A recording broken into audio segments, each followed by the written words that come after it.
አሁን ደግሞ የኛ ጊዜ ነው። እንደዚህ አምሮብን አመት በዓል መስለን በድጋሚ መተናል። ትንሽ ሰዓታት ነው እንቅልፍ ራሱ እየወሰደን።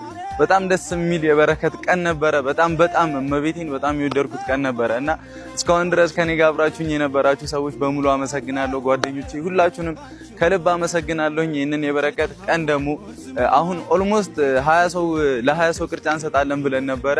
ከ40 ምናምን ሰው በላይ ደርሰናል እና ቀጣይ አመት ደግሞ ለ1000 ሰው ለመስጠት የቻልነውን በሙሉ እናደርጋለን፣ እንሞክራለን። ረጅም ጤናና እድሜን ይስጥልን። እንኳን አደረሳችሁ። መልካም በዓል ይሁንላችሁ። እወዳችኋለሁ። ፎሎ እያደረጋችሁኝ እንግዲህ በቅርቡ 500 ሺህ እንገባለን። የኛም ምርቃት ለእናንተም ይሁን እላለሁኝ። እወዳችኋለሁ። አይቴትሃው ወርዝማማ ድንገተ ኩሉ ይወድሱኪ በዜማ የመረጡሽ ከሮማ ውድነሽ አንቺ የኛ ባህር ዳር ከተማ ውድነሽ አንቺ የኛ ባህር ዳር ከተማ